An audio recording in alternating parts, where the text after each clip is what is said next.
Good morning and welcome to the Bear Brief. I'm Bear with BearIndependent.com. We're going to look at a handful of things today. The unfortunate school shooting that took place in Newport, Virginia, nurses going on strike in New York, Abbott versus Biden at the border in Texas, upcoming joint operations with Russia and Belarus in Belarus, but we've seen that before, haven't we? Chinese troops near Taiwan, and sources of domestic energy in the United States of America. We've got a lot of ground to cover this morning. So if you're new here, you know what to do. Ring the little bell icon, hit subscribe. If you're not new here, you know what to do. Share the show with somebody you love. Okay? Okay, Bear. All right, roger that. Have a written brief regarding this shooting in Newport, Virginia. I'm not overly enthused about what happened here. Suffice it to say that this is a statistical outlier. In Newport, Virginia, a 6-year-old student shot his elementary teacher with a handgun in the elementary school classroom last Friday. Police say the shooting was not accidental and that it followed an altercation between the two. The mayor, Philip Jones, said, quote, "This is a red flag for the country. I do not think that after this event, there's going to be a nationwide discussion on how after this event, there's going to be a nationwide discussion on how these sorts of things can be prevented," end quote. The superintendent of the public school district said, quote, "We need the community support, continued to support, to make sure that guns are not available to youth. And I'm sounding like a broken record today because I continue to reiterate that we need to keep the guns out of the hands of our young people. I cannot control access to weapons. My teachers cannot control access to weapons. Our students got a lesson in gun violence and what guns can do to disrupt not only an educational environment, but also a family, a community," end quote. The school already had metal detectors and checked students at random, but naturally discussions about the school security protocols are now underway. Of course, such a young person intentionally shooting a teacher is extremely unusual. Only 4 other incidents could be found of similar occurrences involving 5- and 6-year-old children. So here's the takeaway for this. Is it a tragedy? Yes. Ultimately, for me, this goes to the responsibility of the parents having not raised their children in such a way as they had a deep and profound respect for firearms. If you've been at this channel for any length of time, you know I am 100% a Second Amendment supporter, much more so than a lot of other people on the internet that talk about supporting the Second Amendment. I firmly understand what it's for, why it exists, and I believe firmly shall not be infringed. I also think that there is a responsibility for firearms owners to teach their children about guns. And we can talk about access to firearms all we want. We can and should be training with our firearms and be training our children to not only use them, but to respect them deeply and not to touch them unless they're supervised by a competent adult. The thing that I think is the real issue here is that this is a statistical anomaly, an outlier. And while it's terrible that this happened, this makes a total of 5 incidents ever like this in the United States of America, and it's going to be used to make hay. It's going to be used to advance the anti-gun, anti-Second Amendment agenda in the United States of America. It's going to be used to illustrate talking points that don't actually have any statistical basis about why we need more common sense gun control. My response to all that is we need better parenting. I see this as a failure on the parents. Pastor Joe Fox at Viking Preparedness had a very good video on his Patreon page about this, talking about the fact that he grew up in a home with firearms, direct access to firearms, as did I. I grew up in upstate New York. We had a .357 revolver loaded that was on the 4th of 5 shelves on a bookcase in the living room. And it was there. And if it was needed, it was there. And it was understood, you don't touch that thing unless it's an absolute emergency, right? And you got a whooping if you were found even looking at that thing without supervision. But it was there. And growing up on a farm, we had rifles and shotguns and pistols. And you know, I got my first shotgun, a .410 shotgun, at the age of 6. I got my first .22 at the age of 7. And Ruger 1022 10-round rotary box magazine. I was, after being trained how to use it, allotted a single round every time I would go out to hunt, to shoot rabbits, to shoot squirrels, to shoot water rats in the pond. And once I had proven myself that I could be trusted with one round, then I got two, and then three. And it wasn't until I was about 14 or 15 years old that I was allowed to have a full magazine of 10 rounds, because I had been taught that you have to make those rounds count.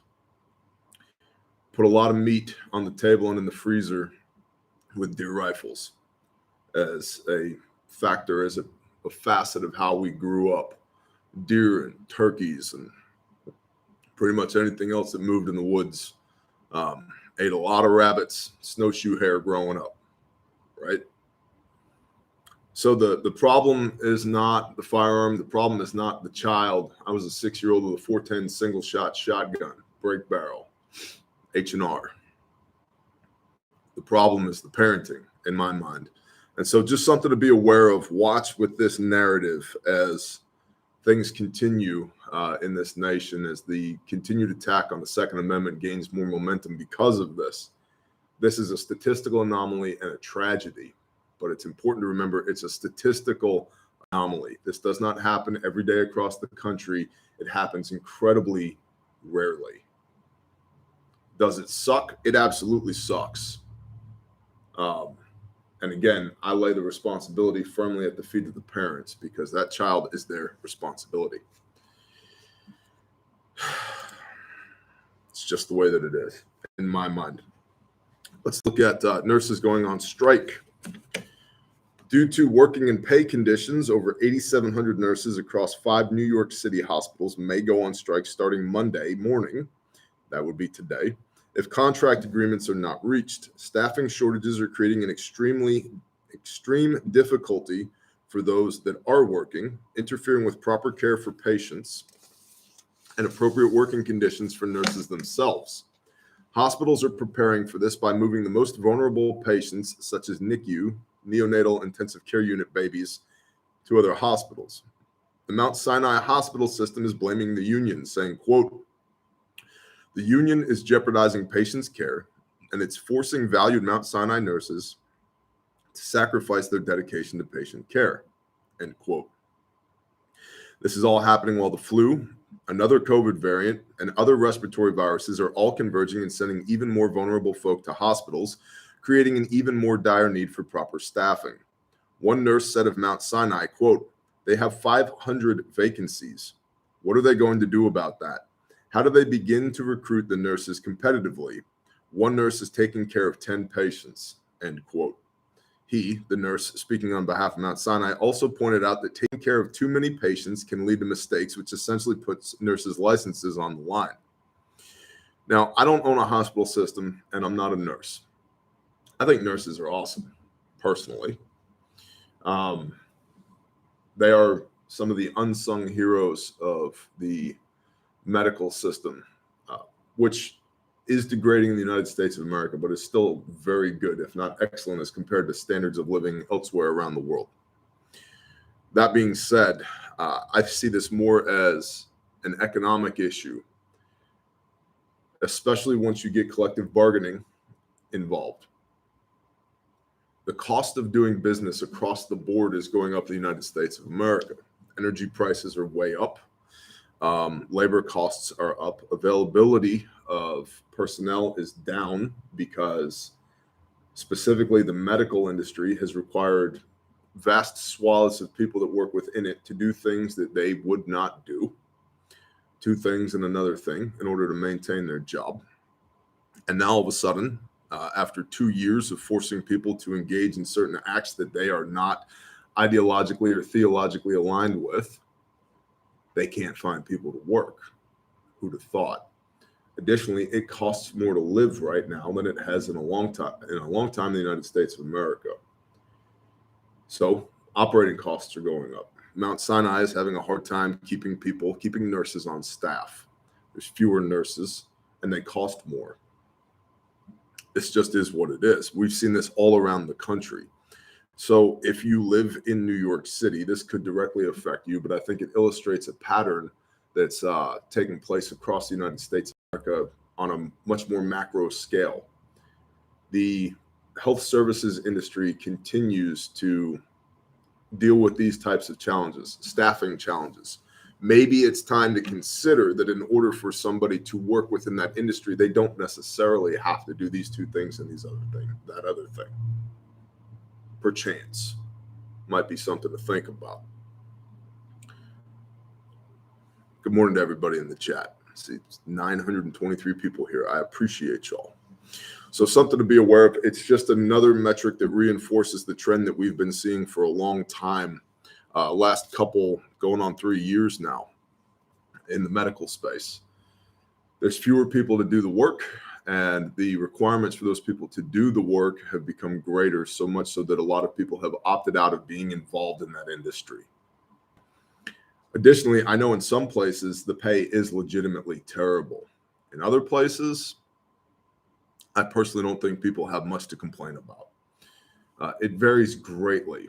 We just hired somebody at Refuge Medical who has a ridiculous resume, has lots of real world experience as a law enforcement officer, as an EMT, lots of time spent on an ambulance, lots of time spent inside the hospital system, who lives here locally, but took a contract in California and was being paid $12 an hour. 12 in California. Suffice it to say, their quality of life wasn't very high. They wanted to come home. They did come home, and we had a discussion at Refuge, and it was like, A, we love this person. B, they have so much subject matter expertise that there is no reason why they shouldn't be on staff here. C, we think that they can bring a lot to the table. So we hired them at more than $12 an hour.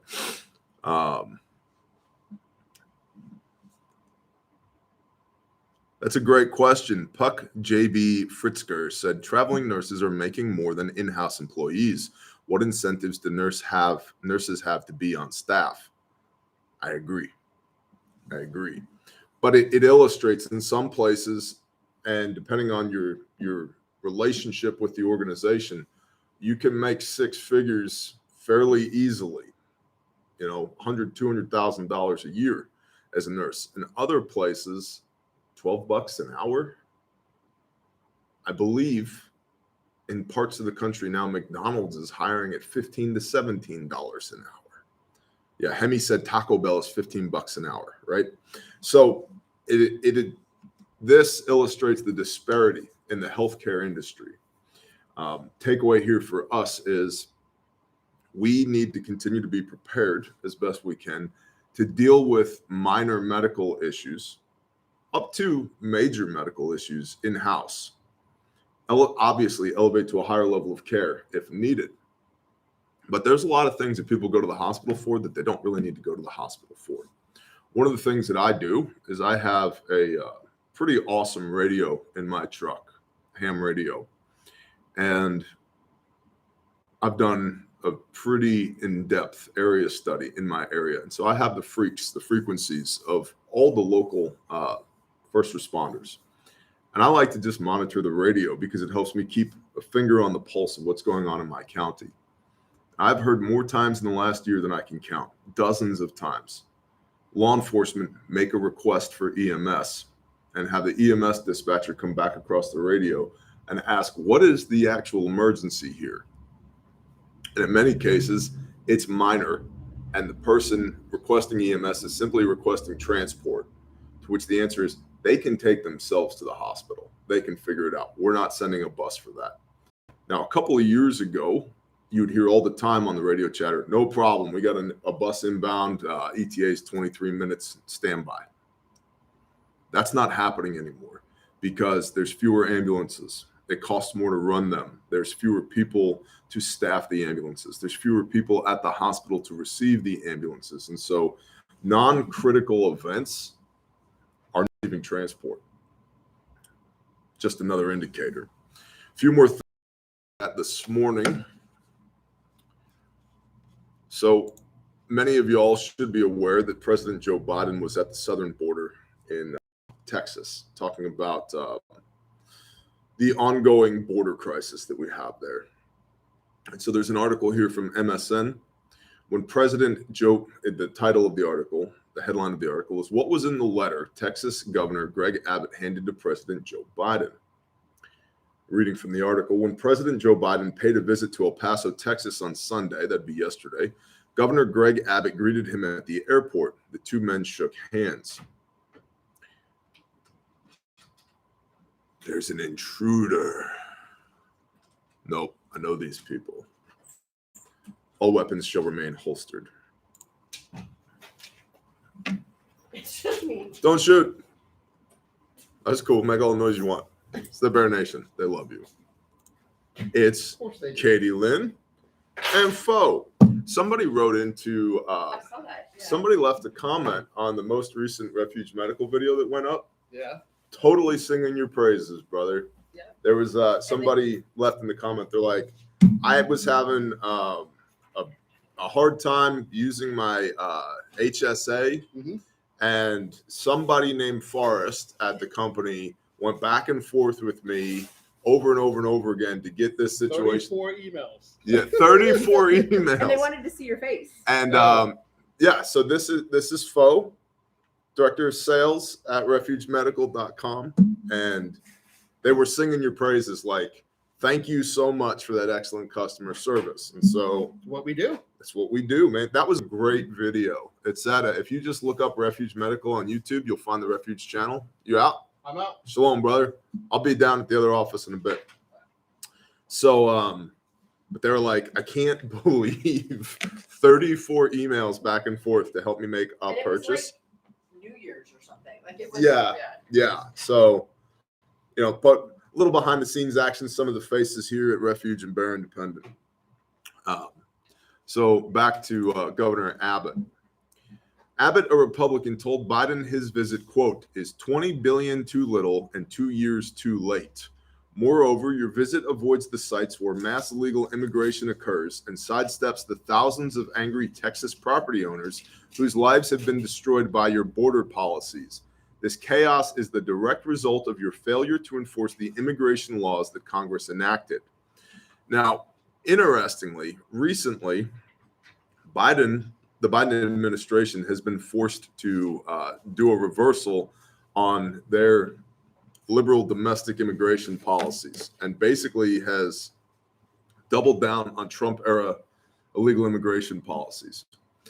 There's been a bunch of people within the Democratic community, governors and politicians who have come out and said, look, we are tired of being sanctuary cities. This is unsustainable. We can't do this anymore. Notably, Lori Lightfoot of Chicago, amongst others,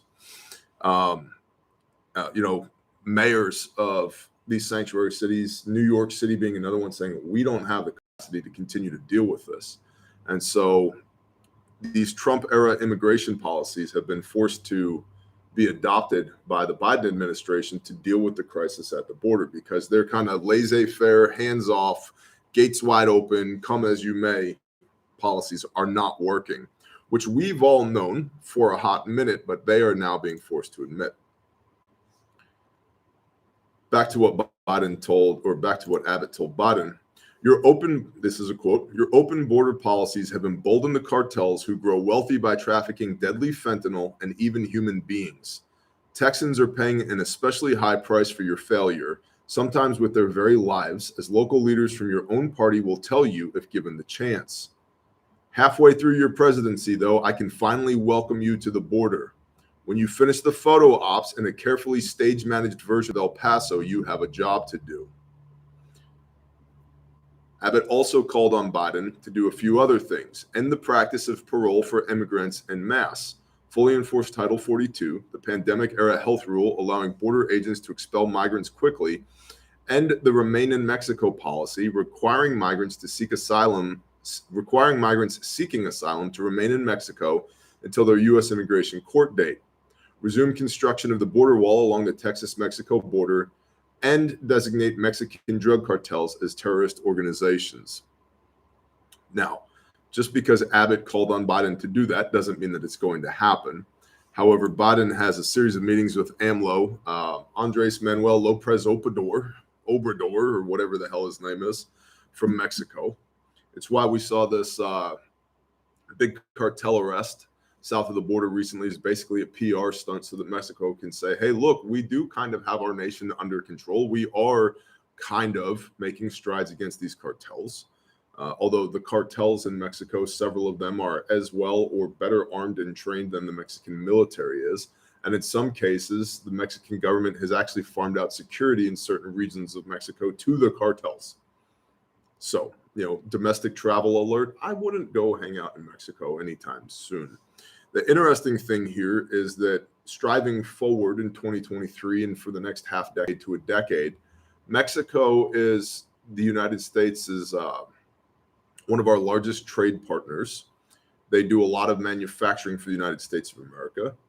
Their skilled labor costs 1/3 what skilled labor in China costs right now from a manufacturing standpoint. And it's estimated that their skilled labor is twice as skilled as Chinese manufacturing. So twice the skill, 1/3 the cost. They also produce a lot of food inputs that come into the United States of America, and they buy a lot of the stuff that the U.S. produces. So they're an important trade partner. But all of that's overshadowed by the violence at the southern border and, of course, fentanyl. Major problem. Saul Studio said, don't forget to leave a like, Bear Nation. Yeah, I'd appreciate that. The thumbs up help us in our battle against the YouTube algorithmic robots. So if you've got a thumbs up in you, I'll take it. From RT, Russia's closest ally, which, by the way, if you try to access RT with a firewall on, best of luck. Russia's closest ally announces joint military drills. All of Belarus's air bases, all your bases are belong to us. All of Belarus's air bases will be used during the weeks-long exercise, its defense ministry has said. The Belarusian Defense Ministry has announced that joint training exercises with Russia will take place over several weeks following the two nations' establishment of a new military force. The drills will begin on 16 January, 1 week from today, and continue until February, the ministry said on Sunday. The exercises will feature tactical aviation units drawn from both nations that form part of the new Belarus-based joint military force. All of the country's air bases will be involved in the drills, according to the ministry. Russian warplanes have already arrived in Belarus, according to the defense ministry's statement. Moscow and Minsk announced the creation of a joint regional military force in October, with the move touted as a response to the growing presence of NATO forces near the Belarusian borders. The host nation, Belarus, has contributed some 70,000 military personnel to the mission, while Russia has reportedly deployed 9,000 of its own troops, as well as some of the most advanced weapon systems that Russia has. The new force will, quote, cool down hotheads in the West, end quote. Alexander Wolfowitz, the Secretary of Belarusian National Security, told the media last week. He added that an increasing number of military drills and reconnaissance flights conducted by NATO members had indicated that their policy was far from being peace-loving and required counteraction. Senior officials in Belarus have accused the U.S.-led military bloc of compromising its national security by increasing military deployments in Eastern Europe. Defense Minister Victor Krenin said that the U.S. alone had some 35,000 troops in the region, including 22,000 in Poland and the Baltic states. He claimed that those forces could be used to attack his nation. Russia and Belarus have long been allies of their military, and their militaries are closely integrated, operating a joint air base system. Minsk, the capital of Belarus, allowed Moscow, the capital of Russia, to use its territory during the special operation against their mutual neighbor Ukraine, but declined to provide troops. Well, that last portion, again, remember this is from RT, which is Russian state propaganda. There's strong suggestion that Belarusian troops were involved in the invasion of Ukraine 24 February 22 and onward from there. And Belarus was absolutely a jumping off point. But it's interesting to me that now they're focused on aerial assets, especially as we see Patriot being brought in by NATO into Ukraine. And let's be honest, NATO is the United States, more or less. Poland, we've reported previously, has started a program to train up young males into basically like a junior ROTC program to bring people in for military training, to basically increase the available pool of people that they could recruit into the military as the years go on. Germany has talked about adding another 100,000 troops to its military. All of the Baltic states in the region are training their citizenry basically on home guard type stuff. We've seen Finland is increasing its military spending and also trying to join NATO. So all of these are indicators that there's a possibility, as the war continues to rage on in Ukraine, that it could spill over the borders from Ukraine into Eastern Europe. If that happens, we go from a proxy war in Ukraine between the United States and Russia to an actual NATO war outside of Ukraine between the United States and Russia. Likelihood of that, I'd say it's probably a coin toss. Likelihood of that it affects your daily life, fairly low at this point. The idea, of course, has always been, whether you agree with it or not, to bleed Russia dry in Ukraine, but to do it in such a way that they don't feel so existentially threatened that they have to hit the big red button and put warheads on foreheads. Some interesting commentary from Peter Zehan recently, who, by the way, was on the Joe Rogan podcast for a couple of hours. Very, very good podcast. I listened to that yesterday and the remainder of it this morning, and I'd recommend you do the same. What Peter was talking about, there's 4 scenarios where Russia would have used nuclear weapons.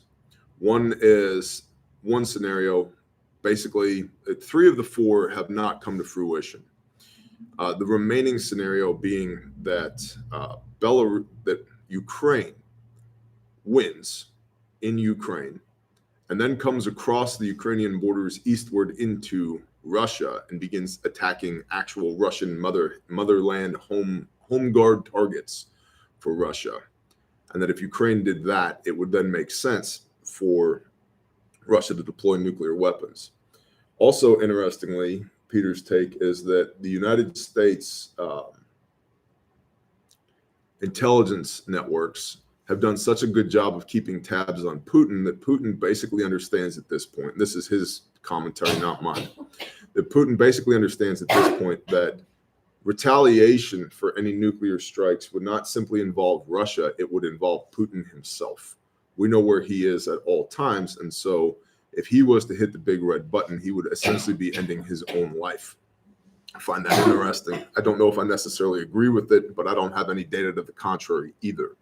So I find that super interesting. The primary reason that Russia would have used nukes, there's 2. One would have been that they swept into Ukraine super fast. NATO swept back into Ukraine super fast. The war got super hot, super quick. And to stymie the attrition that Russia was experiencing in Ukraine, they would have hit the big red button. Well, that hasn't been the case. We're going on a year now of the war in Ukraine, likely to continue for some time further. Another several years possible. So that hasn't happened. Another reason being to stem the flow of military hardware into Ukraine by countries like Britain, Poland, Germany, France, etc., and that it would have made sense to use nuclear weapons or tactical nuclear weapons on those countries so that military hardware never ended up in Ukraine in the first place. But it already has, and because of some of the victories that the Ukrainians have been having, they've amassed a ton, millions of tons of Russian hardware. So they already have the weaponry that Russia would have tried to keep them from getting by using nuclear weapons. So that's off the table as well.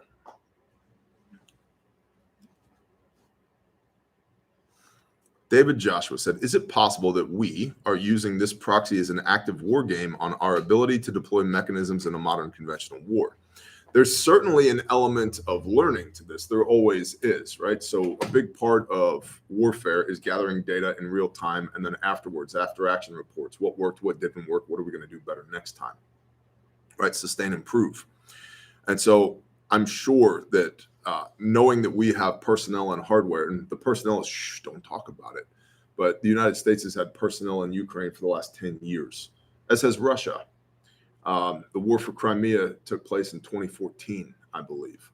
So there's been Russian personnel in Ukraine for a minimum of the last 8 years, very likely longer, Wagner Group and others. And the United States has had special advisors, right? TAA, trained, advised, assist personnel, spooky guys on the ground in Ukraine for the last decade as well. And so I'm sure there's been a lot of data that's been gathered, and they are wargaming the crap out of this. That being said, that data is not something that I have any availability of. I don't have access to it. And very few people on the face of the earth likely do have access to it. So what lessons have been learned? I don't know yet. That might come out in a manuscript or a report a decade or so from now for general public access, but probably not. Continuing. Beijing deploys troops near Taiwan. The joint combat strike drills are intended to discourage separatism, according to Chinese officials. So China is putting more troops near Taiwan to dissuade Taiwan from continuing to remain independent. China has announced a military exercise near Taiwan on the eve of visits by German and Lithuanian lawmakers to the self-governed island, Taiwan. The drill has been described as countering separatist forces. Now, there's a school of thought here regarding China and Taiwan, that China is ever increasing its presence in the Straits of Taiwan, to the point that the idea being that at first they flew 4 jets, then 8, then 16, then 32, then 64, then 128 in these exercises. They continue to ramp up their presence in that area, that when they attack, basically the Taiwanese will have been inoculated to the presence of these Chinese forces in the Straits of Taiwan, that when they actually do attack, it'll give them some element of surprise, because speed, surprise, violence of action, 3 factors we want to have when we attack, right? Well, surprise has kind of fallen by the wayside. Speed is questionable as well, because the Chinese, regardless of all the rhetoric that they might put out there, don't exactly have the sea lift capacity to be able to get from mainland China to Taiwan undetected and to amass the hundreds of thousands of troops it would take to actually take Taiwan. So speed, not so much. Surprise, not so much. Violence of action remains to be seen. Do they have the capability? Yes. But just like Russia has the capability, can they actually employ it? Well, look at what has been happening in Ukraine for the last 10 months or so. I was one of those people that gave it a week before there was a Russian flag flying in the capital of Ukraine. There's not. And so the Russians have absolutely underperformed in Ukraine. And the Ukrainians, frankly, have overperformed in Ukraine. And I think the Chinese are learning a lot of lessons as to what has happened between Russia and Ukraine regarding their situation in Taiwan. I honestly don't think at this point that China gains very much by regaining Taiwan. China is a net importer of both energy and food, and Taiwan doesn't produce a whole lot of either of those things. And the argument that China would want the semiconductor production capacity that's embedded in Taiwan only stands up when you have outside contractors who can come in, who can run those manufacturing plants, because China has a hard time operating their own semiconductor manufacturing plants, which are lower quality semiconductors as compared to what in Taiwan. And somebody has to buy the product. And so if China goes and takes Taiwan by force, and now they have all this semiconductor manufacturing capability, right?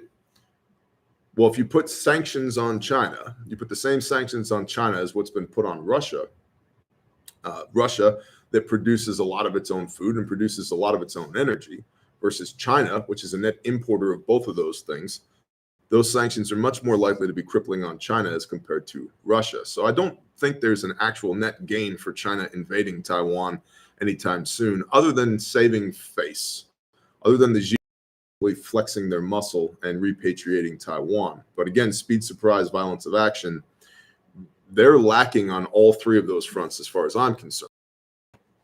But the idea here being that China is going to continue to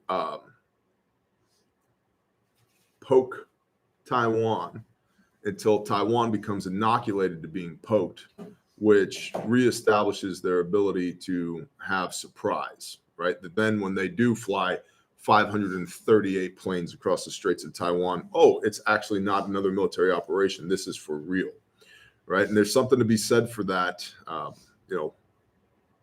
testing defensive measures, right? There's an electric fence with a motion sensor. Throw a rock at it, okay? When the guy comes out to check the sensor, you just hide in the bushes. Then he goes away. An hour later, throw a rock at it. He comes back, checks the fence, looks at the sensor. There's nothing here. Throw a rock at it, throw a rock at it, throw a rock at it. And 4 more times, he's going to come back, checks the fence, look at the sensor, go, there's nothing here. The next time you throw a rock at it, they figure something's wrong with the system because there's nothing there. Throw a rock at it a couple more times, nobody comes to check on it. Now you go cut the fence, walk right through and go do what you came to do, right? So something to be said there. From the article, the training exercise was announced on Sunday by Colonel Shi Yi, the spokesman for the Eastern Theater Command of the People's Liberation Army. He said it would involve sea and airspace maneuvers around Taiwan, focusing on land strikes and amphibious assault action. The exercise, quote, was designated to test the joint capabilities of the troops and resolutely counteract the provocative actions of external forces and Taiwan independence separatists, end quote, a statement said. I love the Chinese rhetoric because they always sound like they're ready at any moment to destroy you when their economy's failing, they can't feed their own people, their demography sucks, their people are more unhealthy than the United States of America, there's civil unrest everywhere. About 1.5 million people are going to die from the most recent COVID strain in China, and the Xi regime is crumbling. But don't worry, we're going to totally whip your ass if we get into a fight. Okay, sure, I believe you so much. It reminds me that their press statements remind me very much of the same emails that I get from people who are like, pleased to make for good review for you for knife of make craft in bush for smile face when shelter when in woods for good review for happy. You give good review, we give good money for make smile on bank account emoji. Like, yeah, okay, dude, whatever you say. No Handle 2 said, when you are weak, appear strong. Absolutely. But that in of itself is an indicator, right? Versus the speak softly and carry a big stick. Yeah, I like that a lot more than the rhetoric. Taiwan is a Chinese island that served as the last bastion of nationalist forces during the 1940 Civil War. It is self-governed, but recognized as part of China by most nations. The island's military, Taiwan, reported detecting at least 4 PLA ships on Monday, along with scores of military aircraft in the Taiwan Strait. It said Taiwan's naval, aerial, and ground assets were monitoring the situation and were ready to respond. That's another element of this, right? Maintaining a constant state of readiness is taxing. It takes time, it takes money, it's stressful, right? And so there's something to be said for the demoralization that comes by forcing your enemy to maintain a constant state of readiness. The exercise comes amid a visit to Taiwan by a delegation of German MPs from the Free Democratic Party, which is part of the country's ruling coalition. The group is being led by Marie-Agnes Strack-Zimmermann. Wow, you need an acronym, lady. Marie-Agnes Strack-Zimmermann, the chair of the Bundestag Defense Committee, and Johannes Vogel, a deputy chair of the party. During their 4-day trip, they will meet a number of top Taiwanese officials, including President Tsai Ing-wen, Premier Su Sang-chang, and Wellington Koo, the chair of Taiwan's National Security Council. The administration's Foreign Affairs Office reported the visit is one of several by foreign MPs scheduled for this week, according to Taiwan diplomats. Article goes on from there, but it's basically fluff. The last thing I wanted to look at today, 38-minute brief. That's good. These are usually 45 minutes to an hour. No big deal. As we continue to look in the United States of America, shifting gears a little bit about where power comes from, the fragility of the grid, and especially in light of EVs, electric vehicles, and the concept of that these are clean vehicles, they don't have any emissions, and especially with renewable energy, be that wind or solar or hydroelectric. There's a lot of talk about carbon offset and what that looks like. As somebody who's worked in the power transmission, power construction industry, put up a whole bunch of wind turbines, worked on solar arrays, worked on coal plants, nuclear plants. The thing that a lot of people miss is the barrier to entry to produce that infrastructure in the first place is incredibly high. The average wind turbine has a 20-year service life and a 38-year break-even point for carbon. The reason for that is because we put literal hundreds of tons, approximately 600 to 700 yards of concrete. So what would that be? 900 to 1,050 tons of concrete per tower. Tens, if not dozens of tons of rebar per tower. Miles and miles and miles of copper and aluminum conductors per tower. The towers themselves are made out of steel that has to be smelted, copper has to be smelted. The heavy equipment, the cranes and the excavators and the trenchers and the dozers and the wheel loaders and the crushing plants and concrete batch plants, all of which have to be operated just to perform the project. The thousands of tons of steel for the towers that are used to erect the transmission line that moves the power from where it's produced to where it's consumed, all of this, right? And so we're operating in a vacuum when we say that this is clean, renewable energy. Maybe when the turbine is operating, but to install the turbine, to produce the project, millions and millions and millions of CO2 emissions have to take place in order to produce the project in the first place. And another thing that most people are unaware of is that all of those systems require electricity to produce electricity. The wind turbine, in most cases, is going to produce, 480 volts, three-phase, DC, 600-ish to 1,000-ish amps. Depends on the turbine, but general specifications. They also have a single-phase 240-volt circuit that runs back into the tower to power all of the PLCs, programmable logic controllers, the computers that run the system. So if you don't put electricity into the wind turbine, you don't get electricity back out of the turbine, which begs the question, where's that electricity coming from? Same thing when you talk about charging your electric vehicle, smelting the aluminum, smelting the copper, producing the cement for the concrete. Cement, by the way, is the #1 polluter on the face of the earth, the production of cement.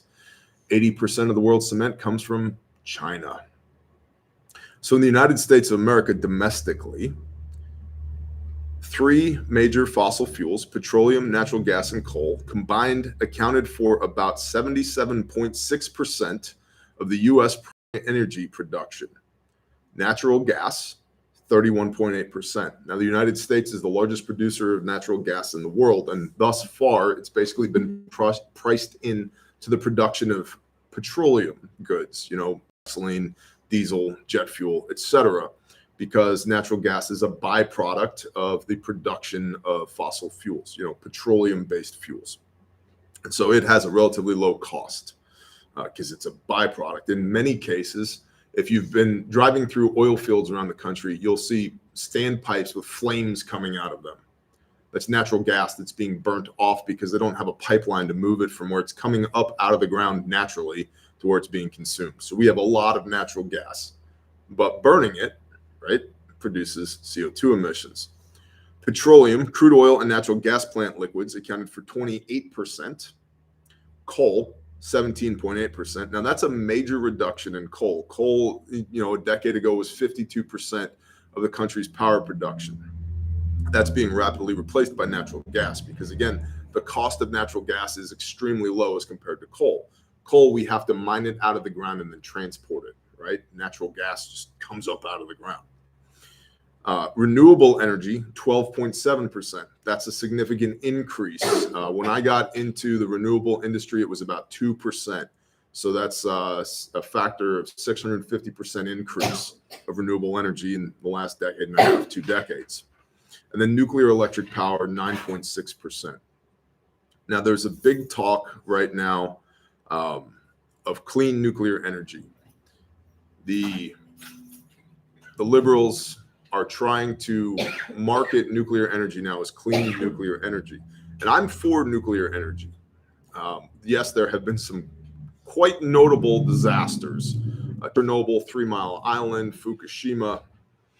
But the rate of incidence of catastrophic failure of nuclear is actually significantly lower than all of these other ways that we produce energy. The problem is that the the scale of catastrophe with nuclear is much higher. And then you also get into issues of like, where do we put the spent fuel rods?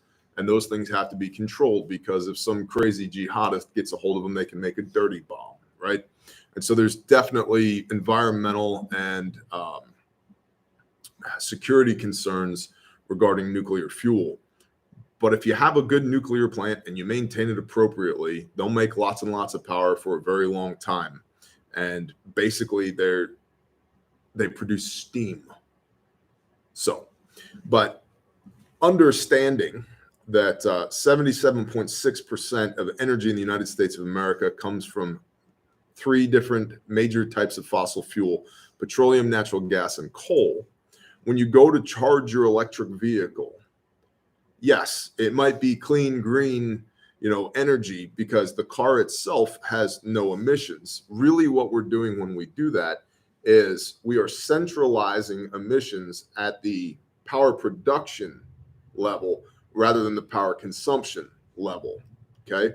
So yes, there's some emissions regarding the production of fossil fuels, but those emissions are seen by the end user rather than the production side. When we move into electric vehicles, the emissions are seen greatly on the production side and not on the consumption side. That gives me a little bit of pause, because I think that if the goal for these people who are concerned about carbon emissions is to reduce carbon emissions, and we've centralized all those carbon emissions on the reduction side, the EPA et al. Will tamp down on the emissions on the production side, which is going to increase the cost significantly of being able to produce that energy in the first place to charge your electric vehicle. And so now utility rates are going to continue to skyrocket. I don't think the country is in a position where we could actually deal with that effectively because of the weakening of the US dollar, inflation, cost of living going up, et cetera. And so I just simply wanted to point out that when we look at renewable energy, the product itself, the end product, might have 0 carbon footprint. The wind turbine, the solar panels. By the way, most solar panels are made with Chinese slave labor. So not really a fan of that either. When we look at the operating carbon emissions for wind turbines, for electric vehicles, for solar panels, they're essentially 0. But when we look at how much energy it took to produce that in the first place, we're digging the hole deeper.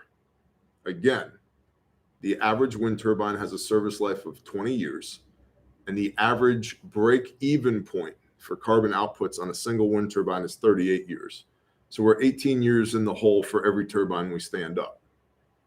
That's actually not long-term sustainable if your goal is to reduce carbon emissions. That's the brief for today. I'm going to talk to you a little bit about how to support the show, and I'm going to read to you an email that was sent in by Elder Farmstead because I wanted to illustrate some of the good works that are being done out there in the Bear Nation. So if you're one of those people that jumps off when it's time to talk about how to support the show, this is your cue, your invitation to beat feet, skedaddle, get out of here, have a blessed day. Shalom. While you're leaving and everybody else is talking in the chat, I'm going to go pee real quick, and then we're going to talk about how to support the show. So stand by. You can talk to them if you want to. Hi, guys. Well, it's weird now that he moved. Like, it's just me sitting here. Good morning. Oh, somebody's here. Somebody else is coming in. Oh, see, I can put my glasses on. Maybe I can't read the chat. I'm sorry. Oh, here comes Son. Here comes Jody. Hey, Jody, you want to say hi to the internet? No. He walked away to go to the bathroom, so we left them live. They're just there. Oh. Just the internet. They're just there. Oh, what's up there, Nation? Shalom, y'all. And I was like, well, somebody's here. Hey, Jody's here. What's up, brother? Made famous from Across the Table with Bob. Oh, my goodness. Episode 2, 002 of Across the Table with Bob. All right. Hi, everybody. I'm back. A few things I want to talk to you about. Refuge Medical is up to 60 lives saved. 60. Praise the Father. Mission statement for Refuge Medical is to save lives while in service to the Father's kingdom and experiencing the abundance of his provision and blessing. 60. That's humbling to me, like a lot, to know that there are 60 people who still get to be moms or dads today, brothers, sisters, sons. It's mind-boggling to me. And I bring that up to illustrate, first of all, the importance of doing what it is that you feel convicted to do, right? Like you hear all the time from like the hipsters, like be the change you want to see in the world. Well, it's easier to say than it is to do, but I think it's really important that you do it as well. Yod, do stuff, right? 60 people. This little company was started in my barn 3.5 years ago. Me working 1 day a week, producing kits at cost that I sold to y'all with no markup whatsoever. Pretty sure you lost money. I'm pretty sure I lost money, Yeah. but I've always wanted good people to have good kits to be able to save lives. That's really important to me. It's really important to us. It's really important to the strategic partners that we're building relationships with. And it's been really humbling to me that it's also really important to y'all, the Bear Nation. 60. It's incredible. And another super cool thing is that we have had multiple people who have bought our kits who have saved multiple lives. Some of these are law enforcement officers. Some of them are EMS personnel. Some of them are civilians. Tread on This, I believe, has three or four. Three Yeah, lives? Three. It's incredible to me. And so the first point I want to illustrate is if you feel convicted to do something good for the world, do it. Even if it's difficult, even if it's inconvenient, even if it's scary and doesn't make sense, do it, because you have no idea what it could grow to. You have no idea what the impact could be if you simply do the right thing, do righteous works, put a smile on the Father's face, because there are 60 people who get to hug their family tonight because I had a Refuge medical kit. That's incredible to me. The other thing that it illustrates is the efficacy of the kit. We know, we don't think, we know that our products work. That's also really humbling to me, because there's always that moment of doubt, right? When you step out to do something that is scary, that doesn't make sense, that's illogical. Is it going to work? Thanks for the life-saving kit for my daughter stationed in Germany. Saving to get one for my new son-in-law, 82nd Airborne, Fort Bragg. That's awesome, Mr. F. Thank you. Thank you for supporting our company. We know our kits work. It's not good idea fairy stuff. It's not price point garbage that's been designed to maximize profitability. In fact, for the last 3.5 years, we've tried to figure out how to maximize profitability, and the answer is,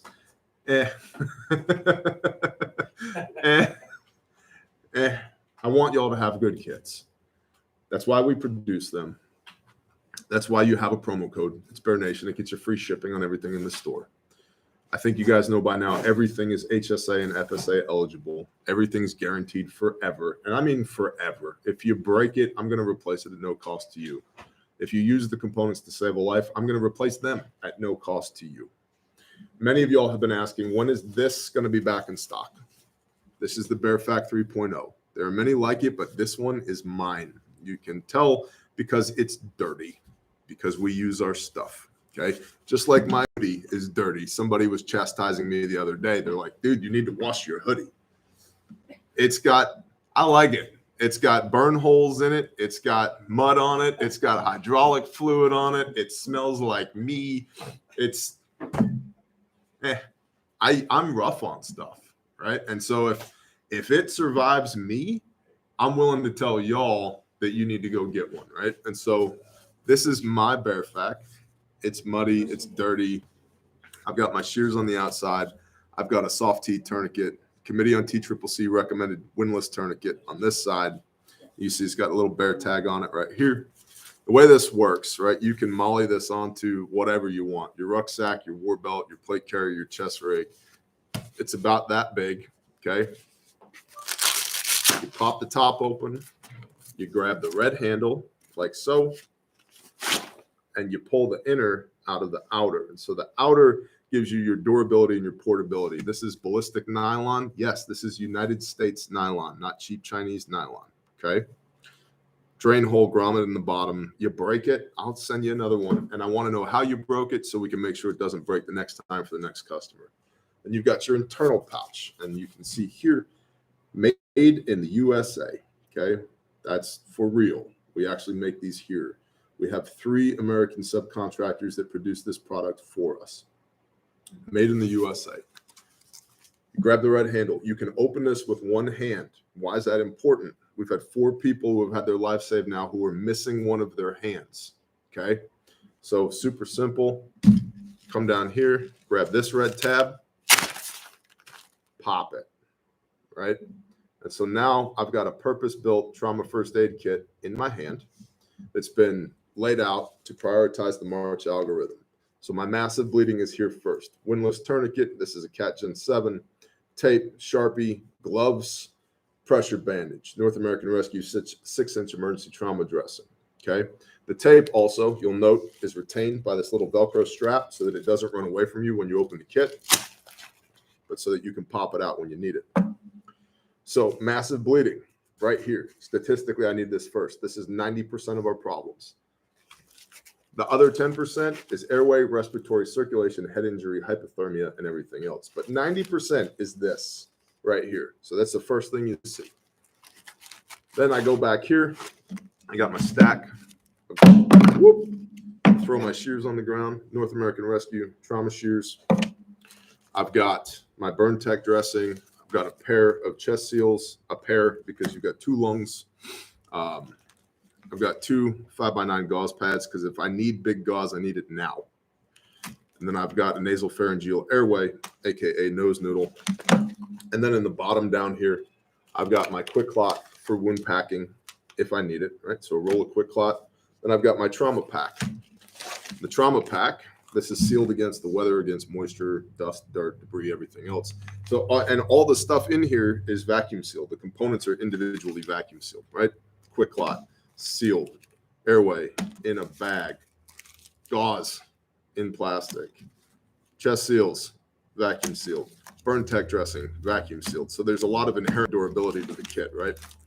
And then down here, I've got compressed gauze for wound packing, Mylar blanket for hypothermia, triangle bandage for everything, sling, improvised tourniquet, bandage, whatever you got, Curlix, rolled gauze, eye shield and iPad, 2x2s, 4x4s, 5x9 gauze pads in here, as well as some fold flat duct tape because it sticks to everything, including blood, sweat, and tears.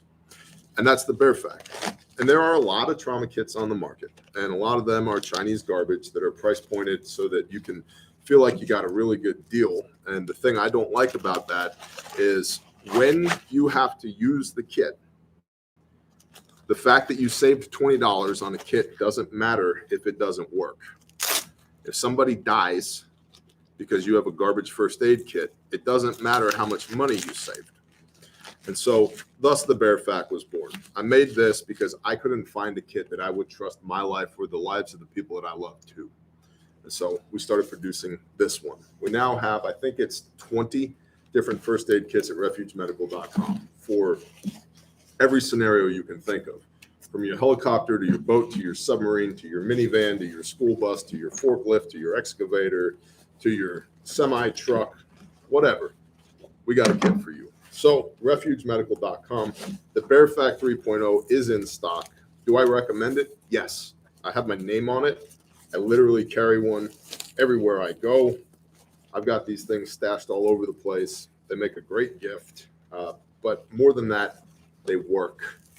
And that's the super cool, humbling part is they work. There's 60 people who are still alive because of this little company, refugemedical.com. Also important for you guys to know, the bleeding control kit, which is $60, is in stock.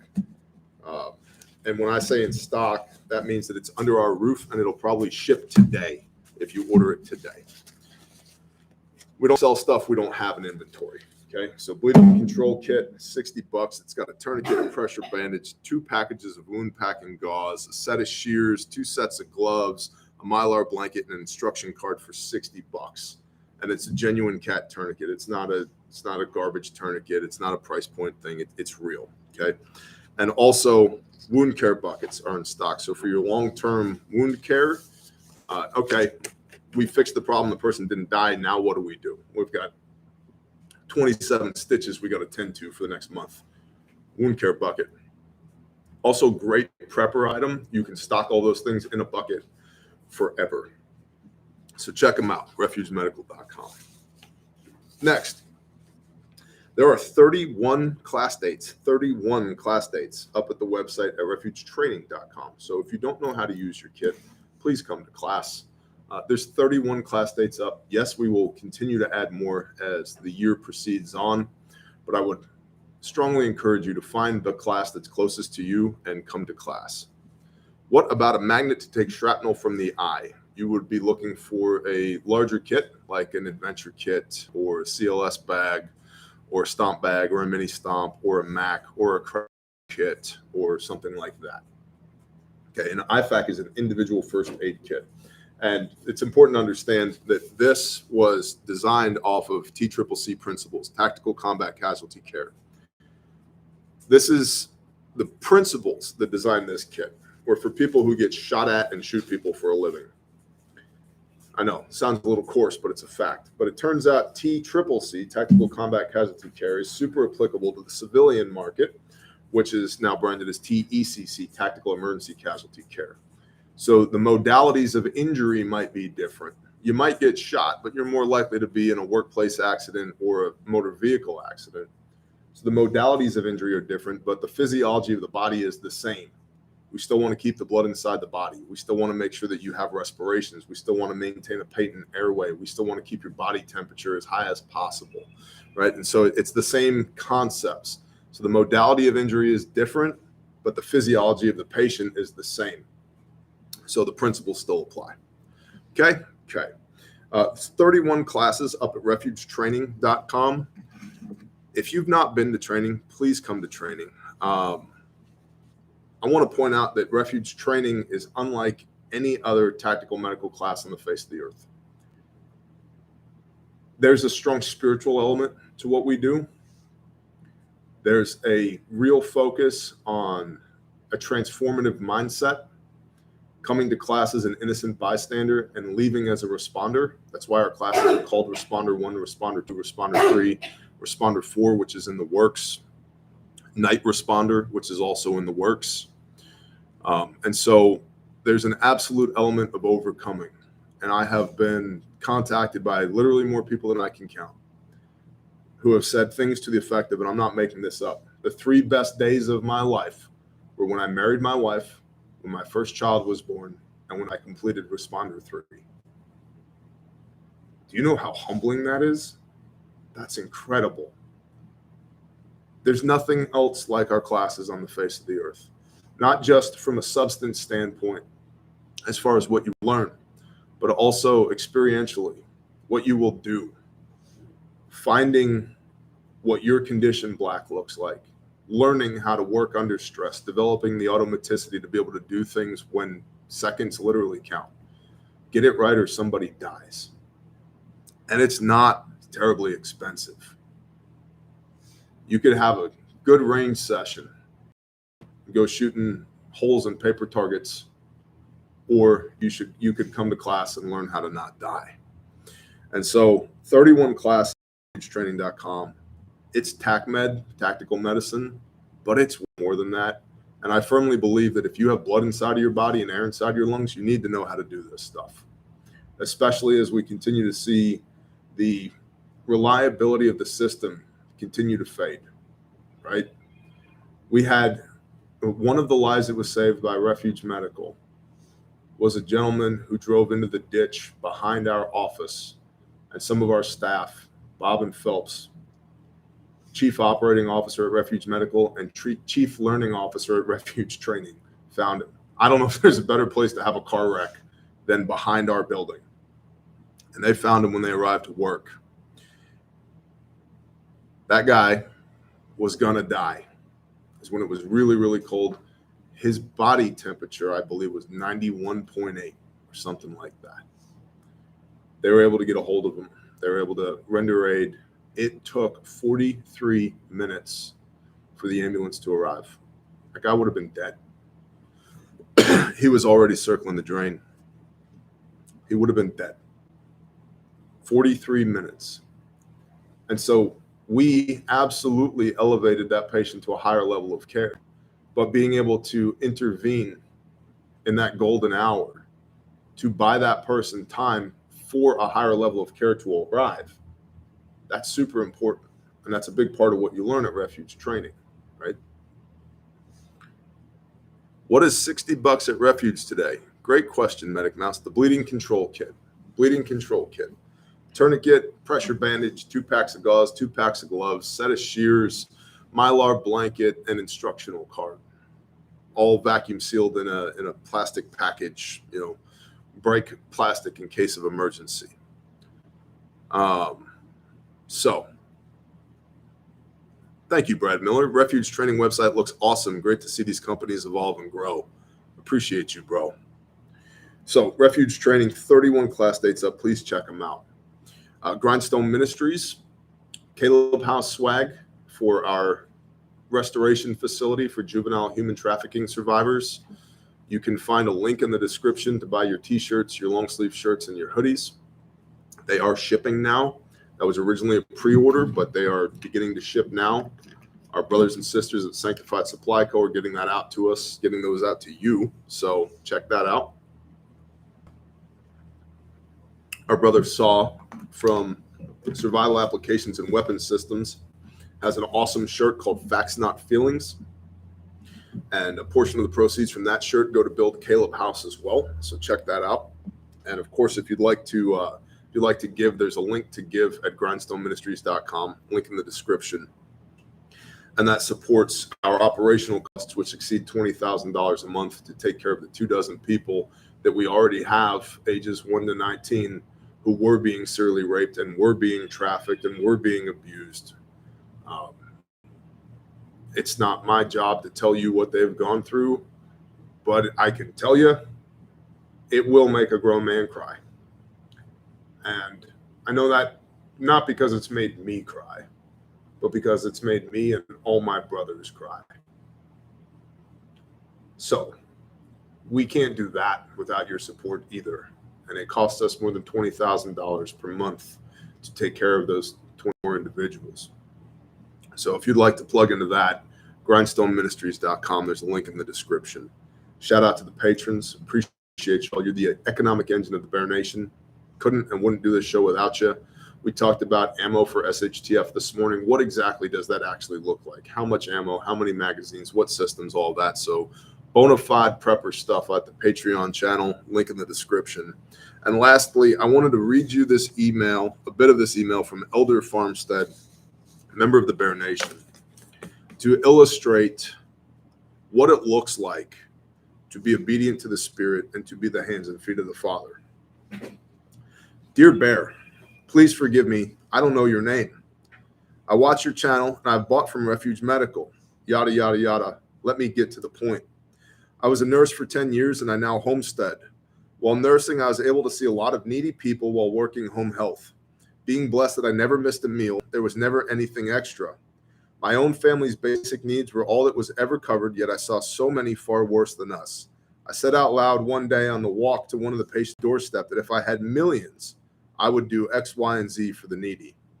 Well, I don't have millions. I don't have 100,000, but we are almost debt-free, and we are to our desires for fenced pastures and more livestock. The Father has blessed us tremendously last year. Those blessings come monthly as long as the Lord provides. I want to point out here, the Bible is absolutely clear that the reason the Father blesses us is so that we can be a blessing to others. And that spirit is embodied in this email. So let me continue reading. Friday, I was making challah bread for Shabbat, and the Father spoke to me, not audibly, but clear as day. I've experienced that even recently.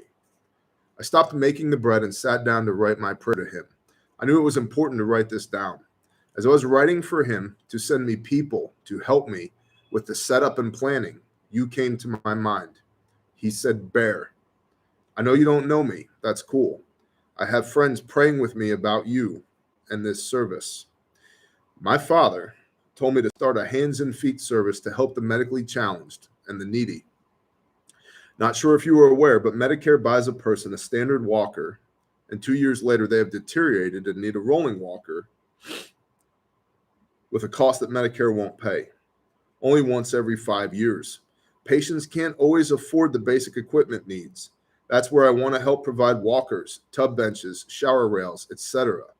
Hopefully one day we could grow to build wheelchair ramps, etc. See, I may have little income from stuff I make and sell, but I'm not a business person. And I certainly know nothing about setting up a charitable organization or a service. I hope you can and will get me started on the right track, or at least advise who could be of help. The worst you could say is no, and that's all right. Yah is leading me. I know he is, because I asked for confirmation to come at church, and I got it yesterday. He is good. You can reach me at the email address or number provided below. I pray blessings on you and your family and all your business endeavors. Sincerely, Susu.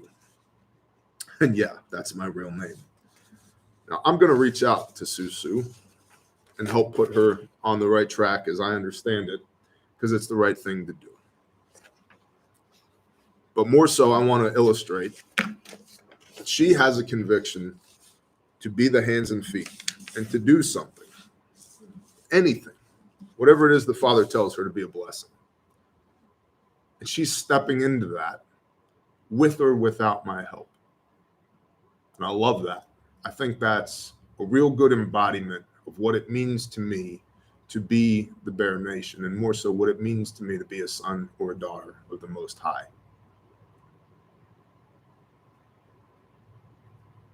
In the Gospels, Yeshua, with the bread and the fishes, he's got 5,000 people at one point, 4,000 at another, men, plus their families, women and children.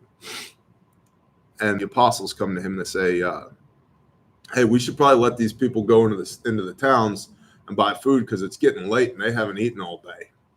And Yeshua says, well, what do we have? So we've got like 5 loaves and 2 fish. Paraphrasing here, and Yeshua says, that'll do. I said, are you crazy? And he says, oh, you ye of little faith. He says, everybody sit down. Sit down. And he gives thanks. He's thankful for what he has. 5 loaves and 2 fish. Knowing that there's no way without the Father's help that's going to feed 5,000 people. So he blesses the food, he gives thanks, and they start distributing. And when they are done, they pick up more leftovers than what they started with. The lesson here for me is if the Father provides you with an opportunity to be a blessing, even if the resources you have to move forward on that conviction seem like there's no way possible this is going to work out, you still give thanks and you still do it. And because of the blessing of the Father, because of your obedience to be his hands and feet, you will have more left over when you're done than what you started with.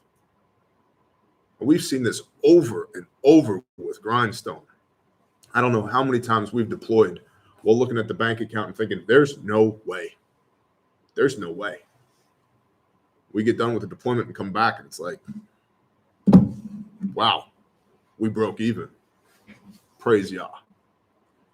Right? And so my encouragement to you, illustrated by this awesome email from a sister in the Bear Nation, is if the Father has put a conviction on your heart for you to go do something, even if it's illogical, if it's scary, if you don't have the resources. I don't have the resources to build Caleb House right now, even though I know firmly, let your yes be yes and your no be no, and that the Father is sending that. He is providing it. Roger that. And we kind of got the cart before the horse on this one. I've got people to take care of, and I don't have a facility yet. And we're still taking care of them, right? But if all you have is 5 loaves and 2 fishes to feed 5,000 people, if the Father told you to feed 5,000 people, what are you so worried about? You're going to get what you need, and then some. you're going to have more left over than what you started with. So that's the brief for today. I really appreciate y'all super duper much. We can't do any of this without you. I would really appreciate it if you could share this show with somebody you love. Our traction in the algo is not great lately, so help a brother out. Y'all have a blessed day, all right? I'll see you soon. Shalom.